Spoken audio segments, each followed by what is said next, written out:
E aí, gente, neste vídeo nós vamos ver a implantação e configuração de firewalls em cenários práticos.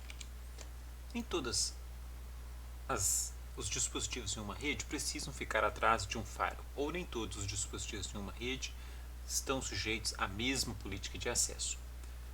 É comum as redes terem uma região onde a gente hospeda os dispositivos com política menos restritiva, que a gente chama de zona desmilitarizada. Desmilitarizada porque não está, atrás de um firewall, não está fortificada tão bem. E a gente pode ter outros dispositivos na rede que estão sujeitos a uma política mais restritiva de acesso. Então, por exemplo, se a sua empresa tem um servidor web, esse servidor web precisa ser acessado externamente, então ele pode ficar na zona menos restritiva. Os dispositivos, as estações de trabalho dos funcionários não precisam ser acessados externamente, não podem ficar sujeitos a uma política mais restritiva. Então, essa separação em zona desmilitarizada e zona militarizada é uma divisão comum. Aí como que a gente organiza esses dispositivos vai depender de como que a rede da empresa está organizada. Então neste exemplo aqui a gente tem o firewall separando, ele tem um enlace aqui que vai para a zona desmilitarizada e tem outro enlace que vai para a zona militarizada e os dispositivos passam pelo firewall aqui. Uma outra abordagem seria a gente ter um firewall externo, aí todo mundo que vai chegar na nossa rede passa pelo firewall externo primeiro, que é menos restritivo. Aí a zona desmilitarizada fica atrás do firewall externo menos restritivo.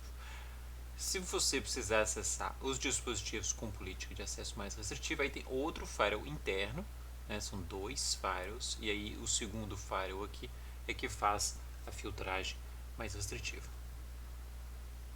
Os compromissos que a gente tem são de custo e segurança. Quanto mais firewalls a gente pode ter um custo maior, a segurança pode melhorar quando a gente tem dois firewalls igual aqui. Para acessar os dispositivos com política mais restritiva, um agente malicioso tem de passar por dois firewalls. E a complexidade de manter a configuração de vários firewalls também aumenta. As redes podem ter múltiplos níveis de firewall ou diferentes firewalls para diferentes setores. Então, cada conjunto de dispositivos que está sujeito a uma política de acesso, a gente agrupa e pode colocar atrás de um firewall. Outros dispositivos podem ter outras políticas de acesso. Então, numa empresa com departamento financeiro, de pessoal, de desenvolvimento e de auditoria, cada um desses dispositivos pode ter uma política de acesso diferente. Por exemplo, o departamento de pessoal talvez pode ter acesso ao LinkedIn, para ver o currículo das pessoas, por exemplo, que estiverem sendo contratadas.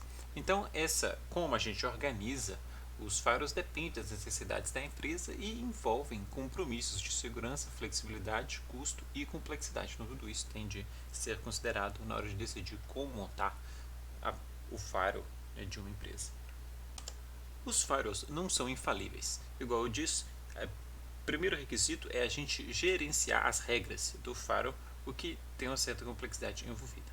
Mas os usuários e agentes maliciosos eles podem tentar contornar o firewall.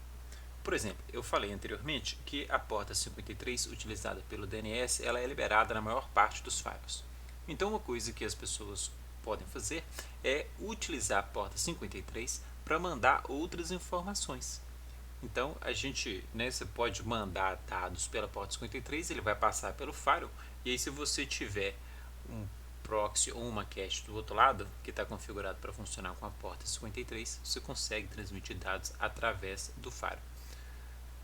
A gente tem cada vez mais aplicações utilizando o protocolo HTTP na porta 80. Por quê? Porque a porta 80 em geral é liberada em firewalls, então dá menos trabalho ficar liberando o acesso a uma aplicação que funciona sobre HTTP. Então hoje em dia a gente tem HTTP para aplicações que não são mais página web. Então a gente tem HTTP para acessar APIs de programação, a gente tem HTTP para acessar vídeo, então tudo isso passa no firewall pela porta 80.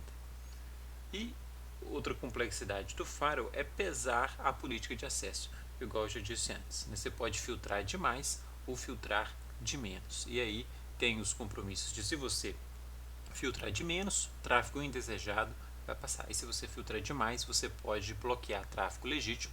Isso daí vai causar transtorno. Então a gente configura regras nos firewalls. Essas regras podem ir acumulando ao longo do tempo enquanto o firewall está em operação. O acúmulo de regras de forma não controlada pode levar as políticas de acesso a ficarem mal definidas ou potencialmente ficarem definidas incorretamente. Isto é um problema porque a maior parte das infiltrações ocorrem por causa de regras incorretas, estava permitindo algum acesso que deveria estar bloqueado. Uma abordagem para reduzir esse problema é definir políticas de acesso. Então, a política de acesso é o que você quer fazer, permitir ou bloquear na sua rede, mas sem pensar ainda nas regras. Então, exemplos de política: permitir tráfego web saindo, bloquear sites de entretenimento, permitir LinkedIn para o setor de pessoal.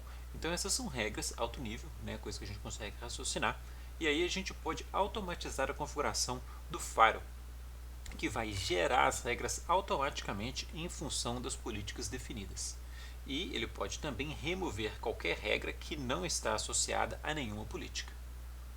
Então isso seria uma forma da gente gerenciar a configuração do nosso firewall. E outra ferramenta que a gente pode utilizar são ferramentas de verificação de configuração de firewall. Então você tem as políticas, você pode fazer um teste para verificar se o firewall está realmente bloqueando o que você pediu para bloquear e se ele está permitindo o que precisa ser permitido. Então isso o pessoal costuma chamar de penetration test, o pen test, que é quando você tenta invadir uma rede. Uma das coisas que a gente pode verificar é se o firewall está bloqueando, implementando a política de acesso corretamente.